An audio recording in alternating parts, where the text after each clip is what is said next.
Tu travailles, tu te lèves tôt, tu fais des efforts. Et pourtant, tu regardes ton compte en banque et il dit toujours la même chose. Rien. Ou presque. Et quelque part, au fond de toi, tu te demandes pourquoi. Pourquoi eux et pas toi? Machiavel n'était pas un monstre. C'était un homme qui avait décidé de regarder la réalité en face, sans filtre, sans confort, sans les jolies histoires qu'on se raconte pour dormir. Et ce qu'il a vu, c'est que la plupart des gens ne sont pas pauvres parce qu'ils manquent de talent, pas parce qu'ils manquent de travail. Ils sont pauvres parce qu'ils croient des choses qui ne sont pas vraies, des choses qu'on leur a apprises, des choses qu'ils répètent chaque matin, sans même s'en rendre compte. Des mensonges, 3 mensonges précis.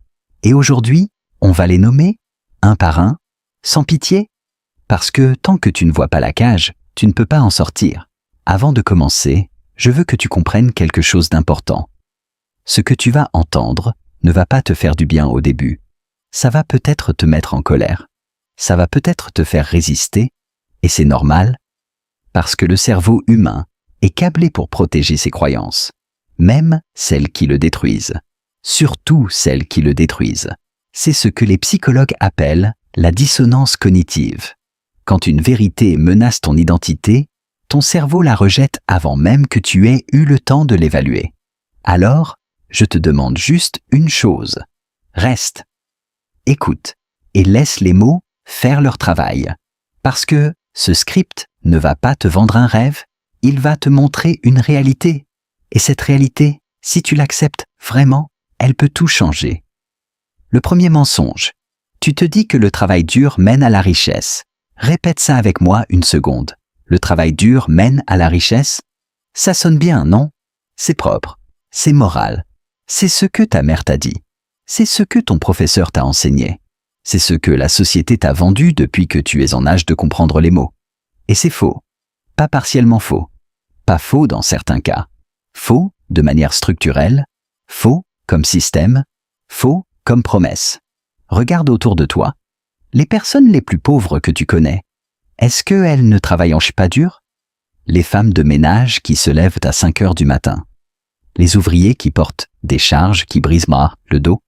Les caissières qui passent 8 heures debout à sourire à des gens qui ne les regardent même pas. Est-ce qu'ils ne travaillent pas dur? Est-ce qu'ils manquent d'efforts? Est-ce qu'ils méritent moins? Et pourtant, ils restent là où ils sont, pendant des années, pendant des décennies, pendant une vie entière. Alors soit le système ment, soit tu t'es fait mentir. Et Machiavel, lui, il savait exactement lequel des deux c'était. Le travail dur sans stratégie, c'est de l'énergie dépensée dans la mauvaise direction. C'est courir vite dans un couloir qui mène à un mur. Tu arrives épuisé et tu te retrouves au même endroit. Le problème n'est pas la quantité d'efforts. Le problème est où cet effort est dirigé. Et pour qui? Parce que voilà ce qu'on ne t'a jamais dit clairement. Quand tu travailles dur pour quelqu'un d'autre, tu construis sa richesse, pas la tienne. Chaque heure que tu vends, tu la vends une fois. Une seule fois. Elle disparaît. Elle ne se multiplie pas. Elle ne travaille pas pendant que tu dors. Elle ne génère rien une fois que la journée est terminée. Tu échanges du temps contre de l'argent. Et le temps, contrairement à l'argent, tu ne peux pas en gagner davantage. Les riches, eux, ont compris quelque chose de fondamental. Ils ne vendent pas leur temps, ils achètent celui des autres. Ou ils créent des systèmes qui génèrent de la valeur sans nécessiter leur présence constante. Ils ont compris que le travail dur est une vertu pour les employés et un outil pour les propriétaires. Ce n'est pas cynique, c'est mécanique. Machiavel l'aurait formulé ainsi: comprends les règles du jeu avant de jouer. Parce que, si tu joues sans comprendre les règles, tu ne peux pas gagner. Peu importe à quel point tu cours vite. Et là, quelque chose en toi résiste peut-être. Tu te dis, oui, mais sans travail, rien n'est possible. Et tu as raison, le travail est nécessaire. Mais il n'est pas suffisant. Et surtout, ce n'est pas le travail lui-même qui crée la richesse. C'est la direction du travail. La structure derrière le travail, la propriété de ce que le travail produit. Un agriculteur qui travaille sa terre toute sa vie reste pauvre si la terre appartient à quelqu'un d'autre. Un artisan qui fabrique des choses magnifiques reste dans la misère si c'est un intermédiaire qui contrôle la distribution. Un salarié brillant qui donne tout à son entreprise peut être remplacé du jour au lendemain parce qu'il n'a jamais possédé ce qu'il construisait. Le travail dur sans propriété est une treadmill. Tu cours, tu transpires, tu t'épuises et tu n'avances pas. Alors voilà la vraie question. Qu'est-ce que tu possèdes? Pas ce que tu fais. Ce que tu possèdes. Qu'est-ce qui continue à avoir de la valeur quand tu t'arrêtes? Qu'est-ce qui appartient à toi et pas à un employeur, pas à une plateforme, pas à quelqu'un d'autre? Si tu ne peux pas répondre à cette question, alors le premier mensonge t'a piégé. Et il t'a piégé parce qu'il contient une demi-vérité. Le travail est réel, l'effort est réel, la discipline est réelle, mais la promesse que ces choses seules mènent à la richesse, cette promesse est fausse. Et elle est pratique pour ceux qui ont besoin que tu travailles dur pour eux. Reste avec cette idée. Laisse-la descendre. Maintenant, je veux que tu remarques quelque chose.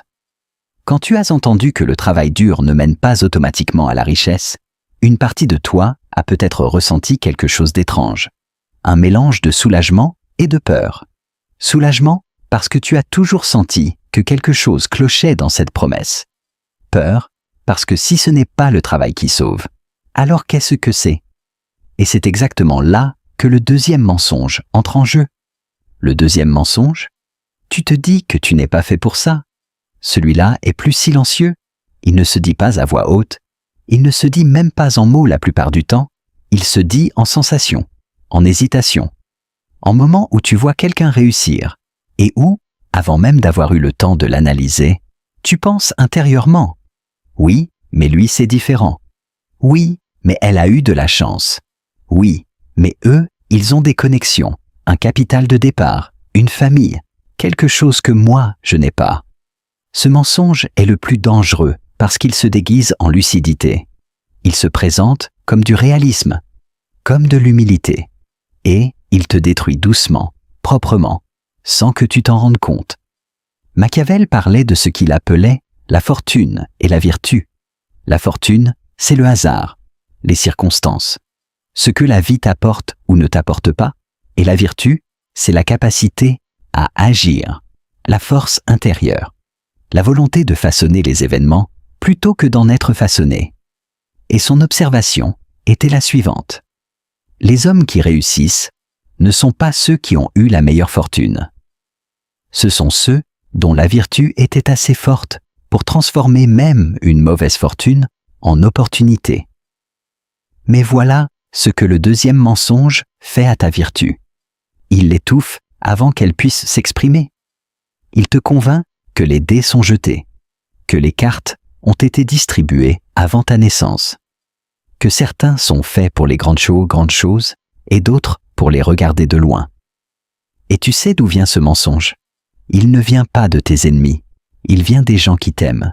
Ta famille qui voulait te protéger de la déception, tes amis qui avaient dit de peur que tu partes trop loin et que tu les laisses derrière, la société qui a besoin de gens qui restent à leur place pour que la machine continue de tourner. Ils ne t'ont pas menti avec malice, ils t'ont menti avec amour, mais le résultat est le même.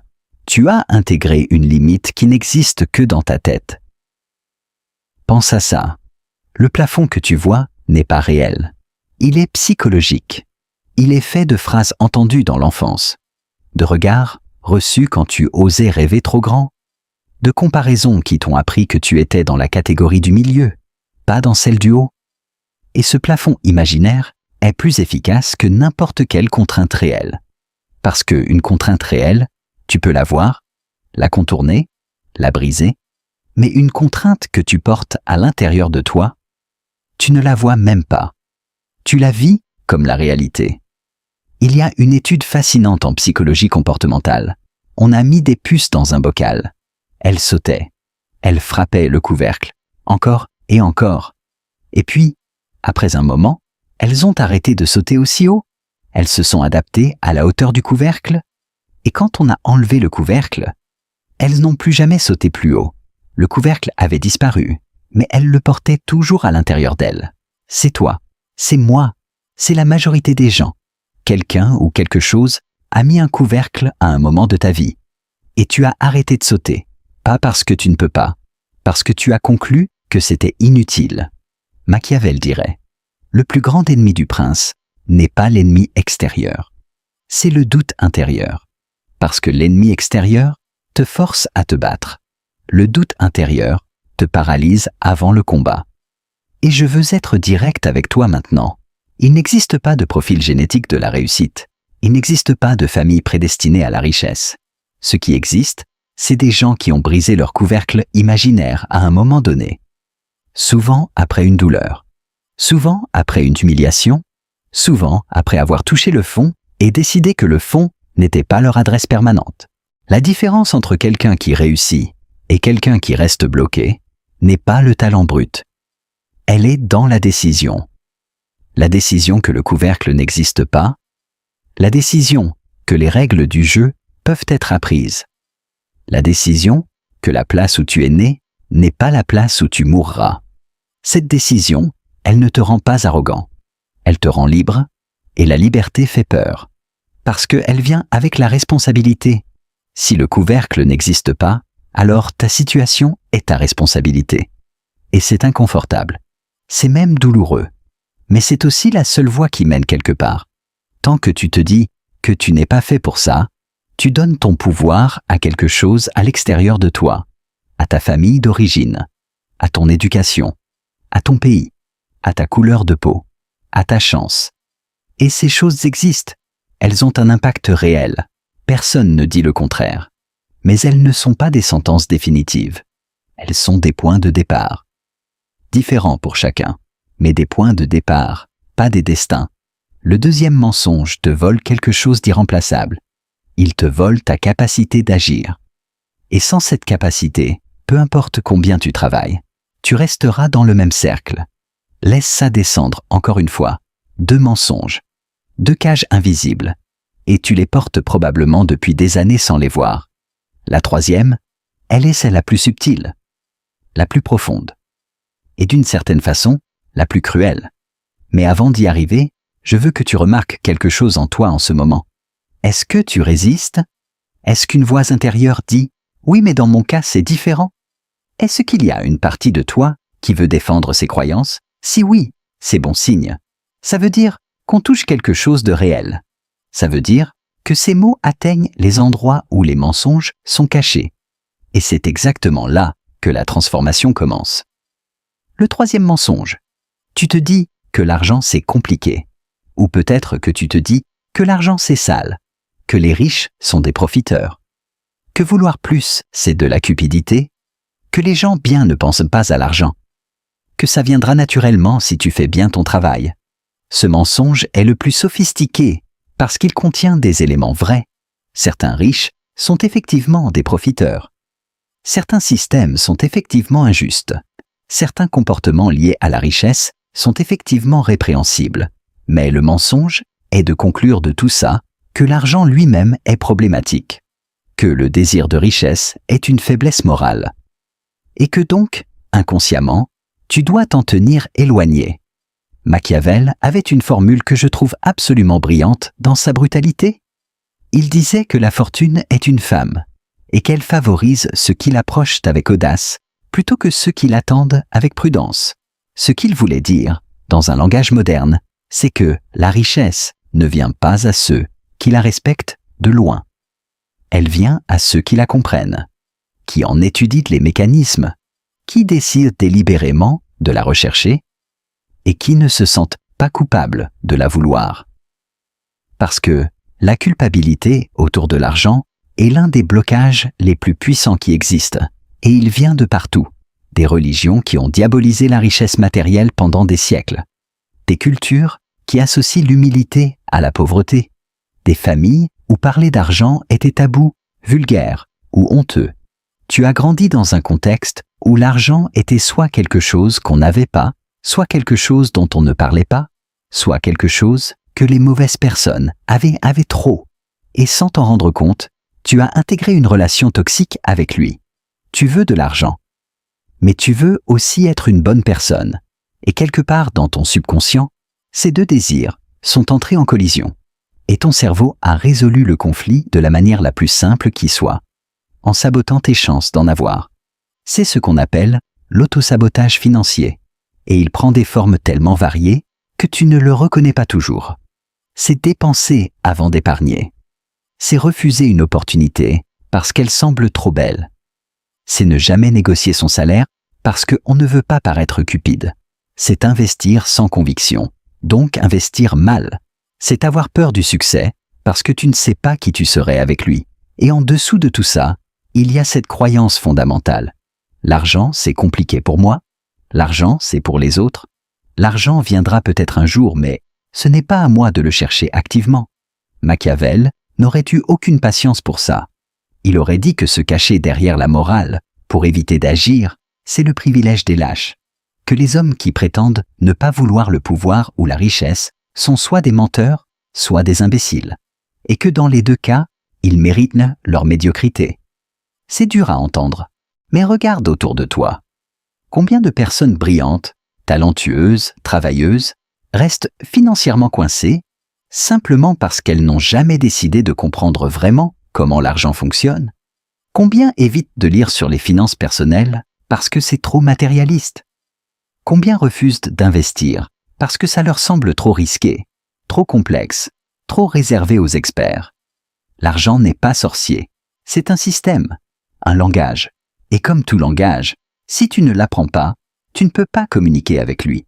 Et si tu ne peux pas communiquer avec lui, tu restes à l'extérieur, à regarder les autres vivre dans un pays dont tu ne parles pas la langue. La vérité, la vraie vérité que Machiavel aurait approuvée, c'est que l'argent est un outil, ni moral ni immoral en lui-même. C'est ce que tu en fais qui a une valeur éthique. L'argent entre les mains d'un homme libre et conscient peut construire des choses remarquables.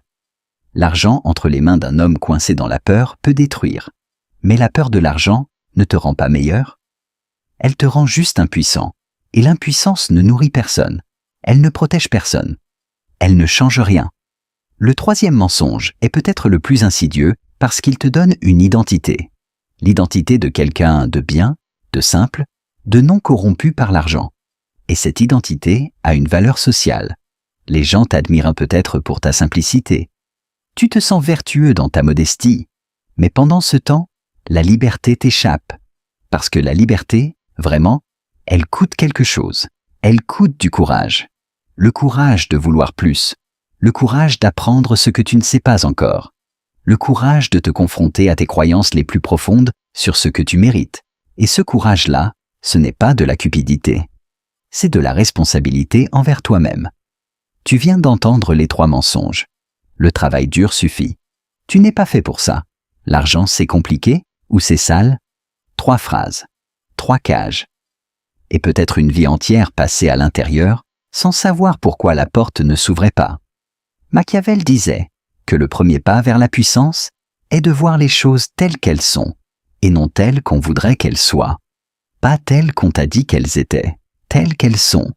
Et maintenant que tu les vois, la question devient différente. Ce n'est plus pourquoi ça ne marche pas. C'est qu'est-ce que tu vas faire maintenant que tu sais? Tu sais maintenant où sont les cages. Tu as vu les barreaux. Tu as entendu leur nom, et quelque chose en toi a changé, même légèrement, même imperceptiblement. Parce que la connaissance fait ça. Elle déplace quelque chose à l'intérieur. Elle crée un avant et un après. Mais voilà ce que Machiavel savait mieux que quiconque. La connaissance sans action est une torture. C'est pire que l'ignorance. Parce que l'ignorant souffre sans savoir pourquoi. Mais celui qui sait et n'agit pas, lui, il souffre en pleine conscience. Il voit le mur. Il voit la porte. Et il reste assis devant elle. Alors cette partie ne va pas te donner plus de théorie. Elle va te donner quelque chose de plus précieux. Elle va te montrer comment les 3 mensonges se désarment. Un par un.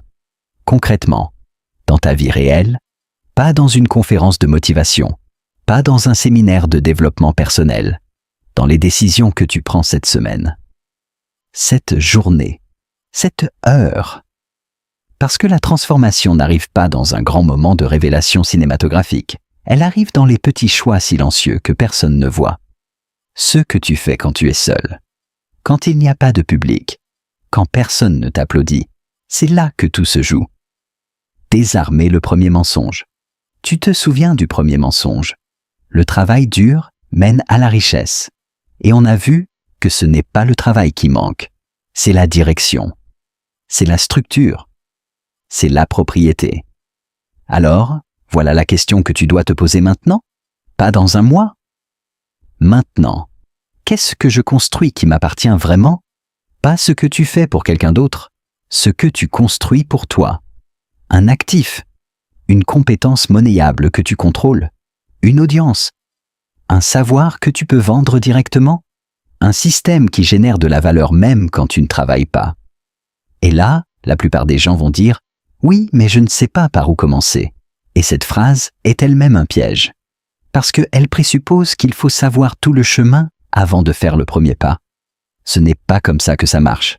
Ce n'est jamais comme ça que ça marche.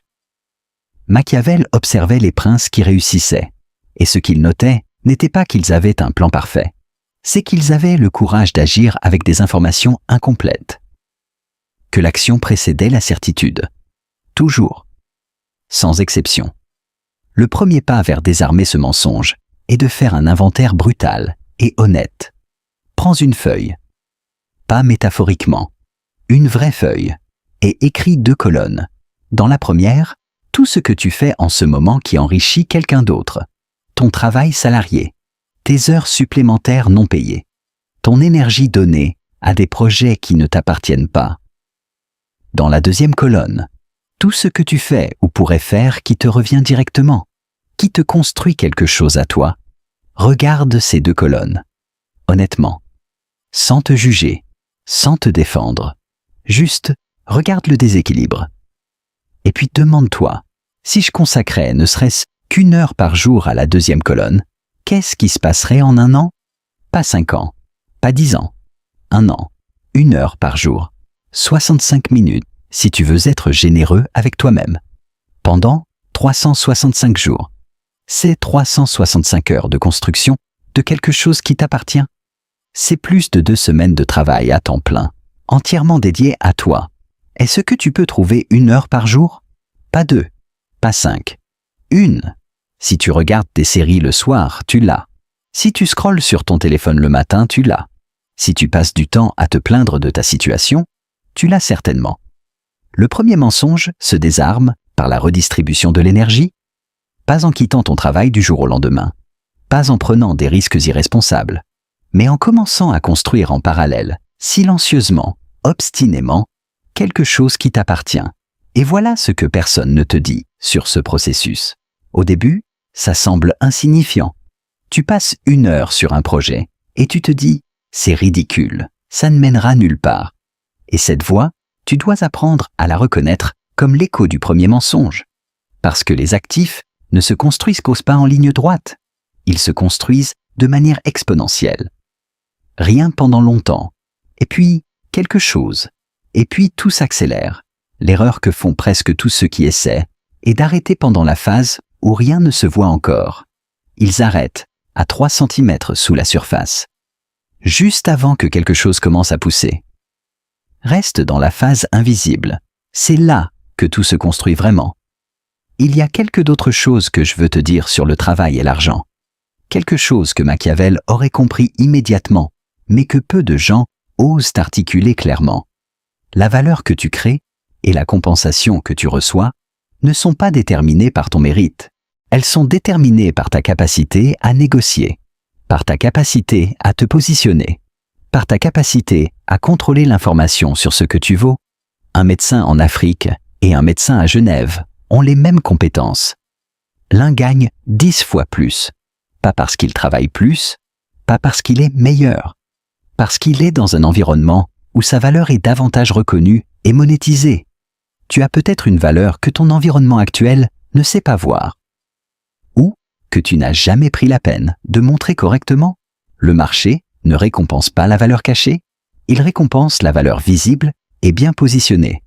Alors une partie de désarmer le premier mensonge, c'est aussi apprendre à te vendre. Et je sais que ça dérange certaines personnes. Vendre, ça fait cheap, ça fait vendeur de tapis. Mais vendre, dans son essence, c'est simplement communiquer clairement ce que tu peux faire pour quelqu'un. C'est montrer ta valeur de manière à ce que les autres puissent la voir et la payer. Si tu as du mal à te vendre, tu as du mal à être payé à ta juste valeur. C'est aussi simple et aussi brutal que ça. Désarmer le deuxième mensonge. Tu n'es pas fait pour ça. Le couvercle invisible, le plafond psychologique. Celui-là demande un travail différent, plus intérieur, plus lent, plus inconfortable. Voici comment il se désarme. Pas avec de la pensée positive. Pas avec des affirmations le matin devant le miroir. Ça, c'est du vernis sur une maison qui s'effondre. Le deuxième mensonge se désarme avec des preuves. De petites preuves, accumulées délibérément, qui reconfigurent ça progressivement, ce que tu crois possible pour toi. Voilà ce que je veux dire. Le couvercle dans ta tête existe parce qu'il a été renforcé par des expériences. Des moments où tu as essayé et échoué. Des moments où quelqu'un t'a découragé. Des moments où tu t'es comparé à quelqu'un de plus avancé que toi et tu t'es senti en retard, inadéquat, pas à la hauteur. Pour défaire ces expériences, ton cerveau a besoin de nouvelles données. Et ces nouvelles données viennent de petites victoires, de petites choses que tu fais et qui prouvent, même à petite échelle, que tu es capable de plus que ce que tu croyais. Ce n'est pas une victoire de gagner 1 million d'euros. Ce n'est pas de devenir célèbre. C'est de tenir ta promesse à toi-même pendant 30 jours. C'est de terminer quelque chose que tu avais l'habitude d'abandonner. C'est de dire non à quelque chose qui te retient. C'est de prendre contact avec quelqu'un que tu admirais de loin sans oser approcher. C'est de poster quelque chose publiquement alors que tu as peur du jugement. Ces petites victoires silencieuses font quelque chose de profond à ton identité. Elles déplacent la frontière entre ce qui est possible et ce qui ne l'est pas. Elles commencent à réécrire la narration interne, celle qui dit « je suis quelqu'un qui abandonne » en quelqu'un qui tient, celle qui dit « je ne suis pas fait pour ça » en quelqu'un qui apprend et progresse. Machiavel parlait de réputation, pas dans le sens superficiel du qu'en dira-t-on, dans le sens de l'image que tu projettes et que les autres perçoivent comme ta réalité. Et ce qu'il y a de fascinant, c'est que la réputation que tu as de toi-même fonctionne exactement de la même manière. L'image que tu as de toi devient ta réalité. Si tu te vois comme quelqu'un de limité, tu prendras des décisions de quelqu'un de limité. Tu refuseras les opportunités avant même de les évaluer. Tu te saboteras juste avant de franchir un seuil important, parce que ton cerveau cherchera toujours à confirmer ce que tu crois de toi. Et si tu commences à te voir comme quelqu'un en train de devenir, quelqu'un qui apprend, quelqu'un qui construit, alors tes décisions changeront. Pas toutes d'un coup. Pas parfaitement. Mais progressivement, elles s'aligneront sur cette nouvelle image. Il y a une technique que les psychologues de haute performance utilisent avec les athlètes d'élite. On ne leur dit pas d'imaginer qu'ils sont les meilleurs. On leur demande de se rappeler des moments précis où ils ont excellé. Pas d'inventer, de se souvenir, parce que la mémoire de ta propre compétence est plus puissante que n'importe quelle affirmation abstraite. Alors fais ça. Prends du temps pour te souvenir de moments dans ta vie où tu as été bon, où tu as surmonté quelque chose, où tu as surpris quelqu'un, où tu t'es surpris toi-même. Ces moments existent. Pour tout le monde, ils existent. Et ils sont la preuve que le couvercle n'est pas la limite réelle. Construis sur ces moments. Utilise-les comme fondation. Pas pour te vanter, pas pour te convaincre que tu es parfait, mais pour te rappeler que tu es capable, que tu l'as déjà été, et que tu peux l'être à nouveau, à une échelle plus grande. Voilà quelque chose d'important sur le deuxième mensonge que je dois nommer clairement. Il y a des gens dans ta vie qui ont un intérêt inconscient à ce que tu restes où tu es, pas parce qu'ils sont mauvais,